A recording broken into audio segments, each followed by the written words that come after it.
ગોવિંદ સ્વામીનું સુંદર પદ છે, પ્રીતમ પ્રીત હિતે પૈયે.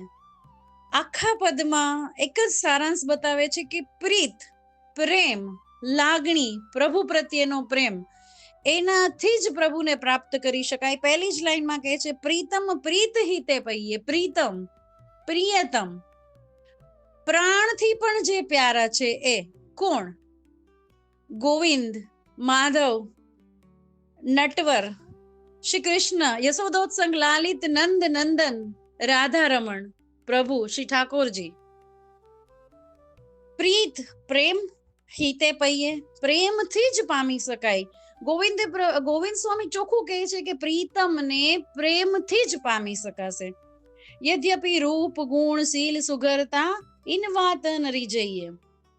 એ નથી રીઝતો. કેનાથી? તમારામાં યદ્યપિ રૂપ હોય, તમે રૂપવાન હોય, તમે ગુણવાન હોય, શીલ હોય, આપણામાં ખૂબ સુંદર સુઘડતા હોય, ચાતુર્ય હોય, સંસ્કાર હોય સારા, પરંતુ એ વાતોથી પ્રભુને શ્રી ઠાકોરજીને રીઝવી શકાતા નથી.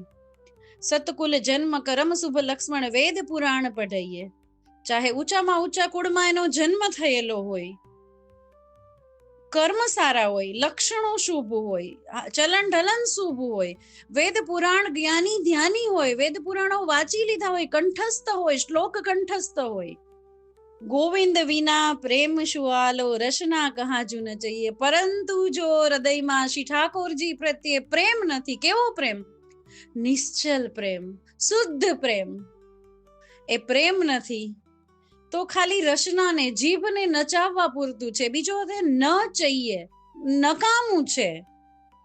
પ્રીતમ પ્રેમ હિતે પૈયે. પ્રીતમને પામવા હોય, શ્રી ઠાકોરજીને પામવા હોય, યુગલ સરકારને પામવા હોય તો માત્ર પ્રેમ જરૂર છે.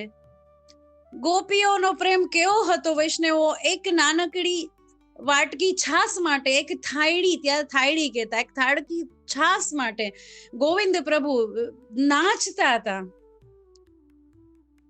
દુર્યોધનના રાજપાઠમાં બનેલા 56 ભોગ ત્યજી અને વિદુરજીની ભાજી આરોગવા માટે પ્રભુ પધાર્યા હતા. કેમ કે વિદુરજીમાં પ્રેમ હતો.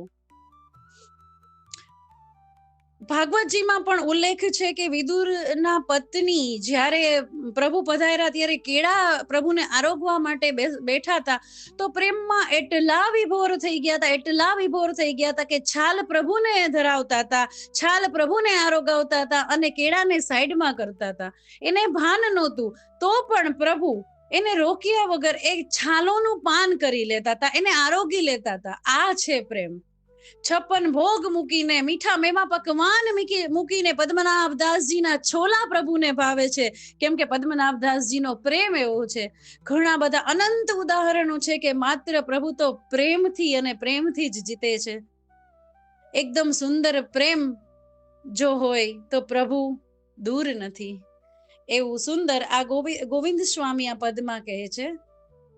प्रीतम प्रीत हिते पइये, ये वृंदावन की लीला न जानो गुण को चीला. या में जीते बीरज किनार हार गए ध्यानी, ऋषि मुनि ध्यानी आमा हारी जाए छे. ज्यारे एक आहिर की छोरी, एक गोपी, वृंदावननी गोपी प्रभुने प्रेमथी जीती गई छे. नहोतो आवड़ता એને વેદ, નહોતા આવડતા એને અભ્યાસ, કઈ જ નહોતું આવડતું. એને માત્ર શ્રી કૃષ્ણ પ્રત્યે પ્રેમ હતો અને ગોપી પ્રેમ કી ધ્વજા કહેવાય ગઈ. પ્રિયતમ प्रीत हिते पइये. श्री गोवर्धन नाथ की जय.